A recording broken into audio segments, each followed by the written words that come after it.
ராவணன் ராமாயணம் அப்படிங்கிற இதிகாசத்துல வில்லனா ஒரு மிகப்பெரிய ரோலை பிளே பண்ணியிருப்பாரு.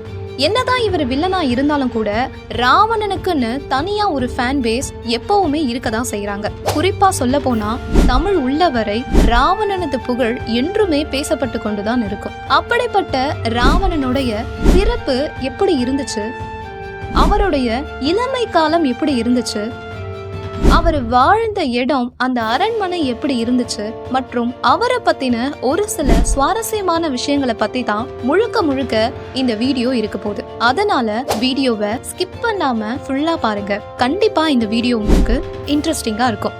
Welcome to team eagle.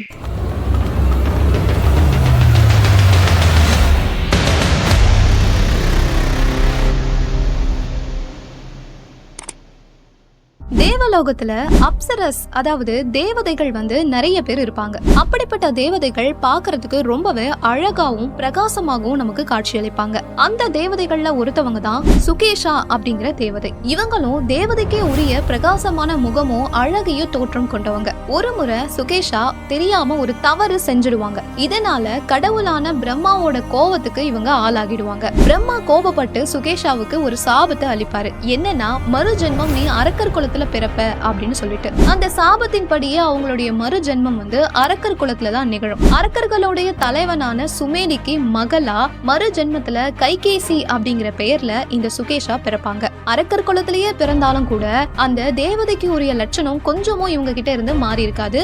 ரொம்பவே அழகான ஒரு பெண்ணா அரக்கர் குலத்துல இந்த கைகேசி இருந்திருப்பாங்க. இப்படிப்பட்ட அழகான கைகேசிய ஒரு தடவை விஸ்ரவ முனி அப்படிங்கிற ஒரு முனிவர் பாப்பாரு. பார்த்த உடனே கைகேசி மேல அந்த முனிவருக்கு காதல் வரும். அதனால கல்யாணம் செஞ்சுக்கணும் அப்படின்னு சொல்லிட்டு விரும்புவாரு. இந்த விஸ்ரவ முனிவர் யாருன்னு பாத்தீங்கன்னா 10 பிரஜாபதிகள்ல ஒருத்தரான புலஸ்திய முனிவருடைய பையன். பிரஜாபதி அப்படின்னா பிரபஞ்ச அதிபதி அப்படின்னு சொல்லிட்டு சொல்லுவாங்க. அப்படிப்பட்ட புலஸ்திய முனிவருடைய பையன் தான் இந்த விஸ்ரவ முனிவர். அதுக்கப்புறமா விஸ்ரவ முனிவருக்கும் கைகேசிக்கும் கல்யாணம் நடக்கும். கொஞ்ச நாள்ல கைகேசி பிரெக்னன்ட் ஆவாங்க. ஒரு நாள் பாத்தீங்கன்னா நிலநடுக்கம் வந்த மாதிரி நிலம் எல்லாம் பயங்கரமா அதிர ஆரம்பிக்கும். அப்போ காத்தானது சூறாவளி மாதிரி வீச ஆரம்பிச்சது. இடி மின்னல் எல்லாம் சத்தம் எழுப்புச்சு. இந்த உலகமே ஒரு நடுக்கம் கண்டுச்சுன்னு சொல்லலாம். அந்த வேளையில தான் கைகேசிக்கு ஒரு ஆண் குழந்தை பிறந்தான். அந்த ஆண் குழந்தை தான் ராவணன். அப்போ இயற்கையிலேயே ராவணன் பாத்தீங்கன்னா ஒரு முனிவருக்குரிய அறிவையும் அரக்கருக்குரிய சக்தியையும் பெற்றிருந்தாரு. ஏன்னா அவங்க அப்பா முனிவர் அப்படிங்கிறதுனால ஒரு முனிவருக்குரிய ஞானமும் வேதங்களை பத்தின அறிவும் ராவணனுக்கு இயற்கையாவே இருந்துச்சுன்னு சொல்லலாம். அதே மாதிரி அவங்க அம்மா வழி அரக்கர் குலம் அப்படிங்கிறதுனால அரக்கர்களுக்கே உரிய மாபெரும் சக்தி ராவணன் கிட்ட இருந்துச்சு. அதுக்கேத்த மாதிரி அவருடைய இளமை காலத்திலையும் ஒரு பக்கம் அவருடைய சக்தியை வளர்க்கறதுலயும் இன்னொரு பக்கம் எல்லா வேதங்களையும் சாஸ்திரங்களையும் விரும்பி கற்பதிலையும் அவருடைய டைமை ஸ்பெண்ட் பண்ணாரு. எல்லா வேதங்கள்லயும் நிபுணராகவும் ராவணன் இருந்தாரு. முக்கியமா சொல்ல போனா சாம வேதத்துல இவர் அடிச்சுக்க ஆளே இல்ல அப்படிங்கிற அளவுக்கு அவ்வளோ எக்ஸலண்டான ஒரு ஸ்டூடெண்டா ராவணன் இருந்தாரு. ராவணன் 10 தலை ராவணன் பொதுவா மக்களால குறிப்பிடப்படுவாரு. இந்த 10 தலை அப்படிங்கிறது கலை 10 தலை சிறந்தவன் என்பதை குறிக்கும். அது என்னென்ன கலை 10 அப்படின்னு பாத்தீங்கன்னா ஆடல், பாடல், இசை, கட்டிடம், ஜோதிடம், வானியல், சாஸ்திரம், சித்த மருத்துவம், போர், சமையல், மனோ தத்துவம்னு இந்த 10 கலைகள்லயும் தலை சிறந்தவரா இருந்ததுனாலதான் அவரை 10 தலை ராவணன் அப்படின்னு சொல்லிட்டு மக்கள் எல்லாரும் அன்பா அழைக்க ஆரம்பிச்சாங்க. ராவணனுக்கு கும்பகர்ணன், விபீஷணன் அப்படிங்கிற தம்பியும் இருந்தாங்க. அது மட்டும் இல்லாம சூர்பனகை அப்படின்னு ஒரு தங்கையும் இருந்தாங்க. மாயோன் அல்லது மாயாசுரன் அப்படின்னு சொல்லக்கூடிய அசுரனுடைய மகளான மண்டோதரிய ராவணன் கல்யாணம் பண்ணிருப்பாரு. ராவணனுக்கும் மண்டோதரிக்கும் நிறைய பசங்க பிறந்திருப்பாங்க. அதுல இந்திரஜித் தான் முதல் மகன். அடுத்து அட்சயகுமாரன், திரிசரன், அதிகாயன், பிரசஸ்தன் மற்றும் நராந்தகன் அல்லது தேவாந்தகன் அப்படின்னு நிறைய மகன்கள் ராவணனுக்கும் மண்டோதரிக்கும் பிறந்திருந்தாங்க. நம்ம எல்லாருக்குமே தெரியும் ராவணன் ஒரு மிக சிறந்த தீவிரமான சிவபக்தன் அப்படின்னு. அவருடைய இளமை காலம் முழுக்க பெரும்பாலான வருடங்களை சிவபெருமான நோக்கி தவம் செய்யறதுலயே அவரு கழிச்சிருப்பாரு. குறிப்பா இலங்கை என்னைக்குமே அழியக்கூடாது அப்படிங்கிறதுக்காக சிவபெருமான நோக்கி ஆத்மலிங்கத்தை வேண்டி கடுமையான ஒரு தவம் புரிஞ்சிருப்பாரு. அந்த தவத்தோட பலனா ஆத்மலிங்கமும் சிவபெருமான் ராவணனுக்கு கொடுத்திருப்பாரு. ஆனா அதை இலங்கைக்கு கொண்டு வர முடியாதபடி தேவர்கள் சதி செஞ்சு கெடுத்துருவாங்க. ஏன்னா ஆத்மலிங்கம் ராவணன் கிட்ட வந்துடுச்சுன்னா ராவணனையும் சரி இலங்கையையும் சரி என்னைக்குமே அழிக்க முடியாது அப்படின்னு தேவர்களுக்கு தெரியும். அங்கேயே முதல் சூழ்ச்சி ஆரம்பமாயிடுச்சு. ரெண்டாவதா பாத்தீங்கன்னா ராவணன் ஒரு தடவை கைலாய மலையையே பெயர்த்து எடுத்துட்டு போய் இலங்கையில வச்சுக்கலாம்னு முயற்சி பண்ணுவாரு. அப்போ கைலாய மலைய ராவணன் தூக்கும் போது ஒரு செகண்ட் கைலாய மலையிலேயே நிலநடுக்கம் வந்தா மாதிரி அதிர ஆரம்பிச்சிடும். பார்வதி தேவியே பயந்து போய் சிவபெருமான் கிட்ட ஏதாச்சும் பண்ணுங்கன்னு சொல்லுவாங்க. அப்பதான் சிவன் அவருடைய காலுடைய கட்ட விரலை வச்சு கைலாய மலையில ஒரு அழுத்தத்தை கொடுப்பாரு. அப்போ ராவணனுடைய கைகள் அந்த மலைக்கு அடியில மாட்டிக்கும். இதனால வலியில உலகமே மிரண்டு போற அளவுக்கு ராவணன் கத்துவாரு. அப்போ ஒரு அசரீரி குரல் ராவணன் கிட்ட கேட்கும், சாமகானம் பாடு அப்படின்னு. உடனே அவரது 10 தலையில ஒரு தலையையும் தனது தொடையில இருந்து நரம்புகளையும் எடுத்து வீணையா மாத்தி சிவபெருமானுக்காக சாமகானத்தை பாடுவாரு ராவணன். ராவணன் பாடிய அந்த சாமகானத்தை கேட்ட சிவபெருமானும் சரி உலகத்துல இருந்த அனைத்து ஜீவராசிகளும் சரி ஒரு செகண்ட் அவங்க வேலையெல்லாம் விட்டுட்டு மெய் மறந்து நின்னுட்டாங்கன்னு சொல்லலாம். அந்த அளவுக்கு ராவணன் பாடிய அந்த சாம் கானமானது இருந்துச்சாம். இதனால மனம் மகிழ்ந்த சிவபெருமான் ராவணனுக்கு ஒரு வரத்தையும் கொடுத்திருப்பாரு. என்னன்னா, எப்பவுமே நீதான் என்னுடைய முதன்மையான பக்தனா இருப்ப அப்படின்னு. அது மட்டும் இல்லாம ராவணனுக்கு ஈஸ்வரன் அப்படிங்கிற பட்டத்தையும் சிவபெருமான் கொடுத்திருப்பாரு. இதுவரைக்கும் ஈஸ்வரன் அப்படிங்கிற பட்டத்தை பெற்றவங்க மொத்தமே 6 பேர் தான். 6வது ஆளு ராவணன். அதனாலதான் அவரை ராவணேஸ்வரன் அப்படின்னு இன்னைக்கு வரைக்கும் நாம அழைக்கிறோம். இது ஈஸ்வரன் அப்படிங்கிற பட்டத்தோட அர்த்தம் என்னன்னா, உலகில் உள்ள அனைவருக்கும் தலைவன் அப்படின்னு அர்த்தம்.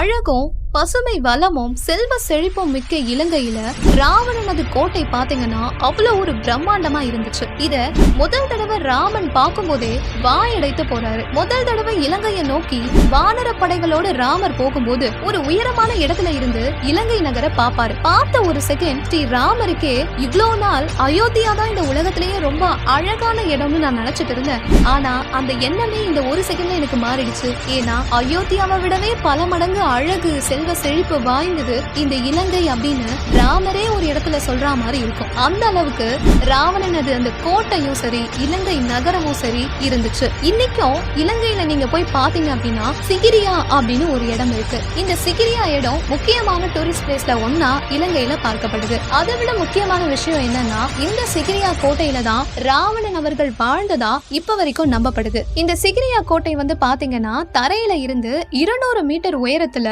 1 ஹெக்டேர் பரப்பளவுல ரொம்ப பிரம்மாண்டமா அமைஞ்சிருக்கு. இந்த காசியப்பர் அப்படிங்கிற மன்னர் தான் கட்டினாரு அப்படிங்கிற ஒரு செய்தியும் இருக்கு.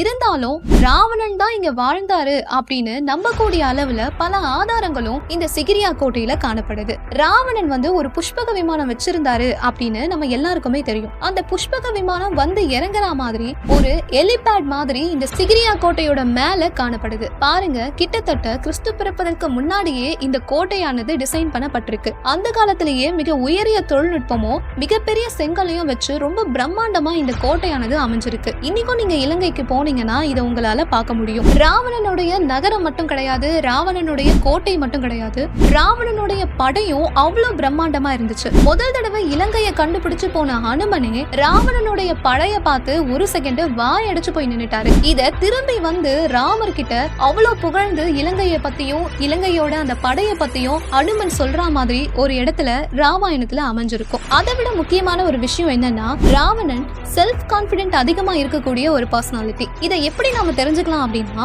ராமாயணத்துல பாத்தீங்கன்னா ஒரு மிகப்பெரிய பலசாலியா கும்பகர்ணன் இருப்பாரு. கும்பகர்ணனுக்கு நல்லாவே தெரியும் அந்த போர்ல போனா நம்ம இறந்துடுவோம் அப்படின்னு. இருந்தாலும் கும்பகர்ணன் அந்த போர்ல போய் சண்டை போட்டதுக்கு காரணம் அவரு ராவணன் மேல வச்சிருந்த அளவு கடந்த பாசம் தான். கும்பகர்ணன் அந்த போர்ல இறந்து போயிடுவாரு. அடுத்து ராவணனுடைய முதல் பையனான இந்திரஜித், இந்திரனையே வென்றதுனால அவருக்கு இந்திரஜித் அப்படின்னு ஒரு பேர் கிடைச்சிருக்கும். அது மட்டும் இல்லாம பிரம்மாஸ்திரத்தை உபயோகிக்க கூடிய அந்த அறிவு பெற்ற வீரர்கள்ல இந்திரஜித்தும் ஒருத்தர். அப்படிப்பட்ட இந்திரஜித்தே அந்த போர்ல இறந்து போயிடுவாரு. இருந்தாலும் கூட ராவணன் ஒரு செகண்ட் கூட அந்த போர்ல இருந்து பின்வாங்கணும் அப்படின்னு நினைச்சிருக்கவே மாட்டாரு. இத கம்ப ராமாயணத்துல கம்பரே ஒரு இடத்துல குறிப்பிடுவாரு. கம்பர் என்ன தெரியுமா குறிப்பிட்டிருப்பாரு, ராவணன் கேட்பாரு, நான் என்ன யாரை நம்பி இந்த பகையை வளர்த்தன்னு நீங்க நினைக்கிறீங்க? என்னுடைய படையை நம்பி இந்த பகையை வளர்த்தன்னு நினைக்கிறீங்களா? இல்ல என் மகன்களை நம்பி இந்த படையை வளர்த்தன்னு நம்புறீங்களா? இல்ல என்னுடைய சகோதரர்களை நம்பி நான் இந்த பகையை வளர்த்தன்னு நினைக்கிறீங்களா? நான் முழுக்க முழுக்க நம்பினது என்ன மட்டும்தான், இப்பவும் என் மனசுல நம்பிக்கை இருக்கு, என்னால இந்த போர்ல ஜெயிக்க முடியும் அப்படின்னு. இதுல இருந்து ராவணன் எந்த அளவுக்கு செல்ஃப் கான்பிடென்ட் இருக்கிற ஒரு பர்சனா இருந்தாரு அப்படிங்கறத நம்மளால தெரிஞ்சுக்க முடியும். ராமாயணத்துல நடந்த இன்னும் ஒரு சிறப்பான சம்பவம் என்ன தெரியுமா? ராவணன் அந்த போர்க்களத்துல உயிருக்கு போராடிய நிலையில விழுந்த போது தெய்வ பிறவியான ஸ்ரீ ராமரே லக்ஷ்மணனை அனுப்பி ராவணன் கிட்ட போய் உபதேசத்தை பெற்றுவா அப்படின்னு சொல்லியிருப்பாரு. லக்ஷ்மணன் யாருன்னு நினைக்கிறீங்க? ஆதிசேஷனுடைய அவதாரம் தான் லக்ஷ்மணன். அப்படிப்பட்ட லக்ஷ்மணனே ராவணனுடைய பாதத்தை தொட்டு வணங்கி ராவணன் கிட்ட உபதேசம் கேட்க போவாரு. உபதேசம் அப்படிங்கறத நம்ம நார்மலா யார்கிட்ட கேட்போம்? நம்மளை விட உயர்ந்த நிலையில இருக்கிற ஒருத்தர் கிட்ட தான் கேட்போம். அப்போ ராமரே போய் ராவணன் கிட்ட உபதேசம் வாங்கிட்டு வா அப்படின்னு சொல்ற அந்த நிமிஷத்துல நம்ம எல்லாருக்குமே புரியுற ஒரு விஷயம் என்னன்னா, அந்த போர்க்களத்திலேயே மிக சிறந்த வீரன் ராவணன் தான் அப்படிங்கறத ராமரே அங்க சொல்லிட்டார். இன்னைக்கும் பாத்தீங்கன்னா மத்திய பிரதேசம், குஜராத், ராஜஸ்தான் மாதிரியான மாநிலங்கள்ல ராவணனுக்கு கோவில்கள் காணப்படுது. அந்த கோவில்கள்ல மக்கள் இன்னைக்குமே வந்து வழிபாடு நடத்திட்டு தான் வராங்க. இலங்கையிலையும் தமிழ்நாட்டிலையும் இன்னைக்குமே ராவணனது புகழானது பாடப்பட்டு கொண்டுதான் இருக்கும், பேசப்பட்டு கொண்டுதான் இருக்கும். என் தமிழ் பெருமான் ராவணன் கான், அவன் நாமம் இவ்வுலகம் அறியும்னு பாரதிதாசன் கூட ராவணனை பத்தி ஒரு அருமையான கவிதை எழுதியிருப்பாரு. உங்கள யார் யாருக்கெல்லாம் ராவணனை பிடிக்குமோ லைக் அண்ட் கமெண்ட் பண்ணுங்க. எதுக்காக ராவணன் அவர்ஷவர்களை இருக்கிறீங்கன்னா அவன் சாக மாட்டாங்கிறது உங்களுக்கு நல்லாவே தெரியும். அழிக்கவே முடியாதவன் திருப்பி திருப்பி அழிக்க பார்க்கறது முட்டாள்தனம்.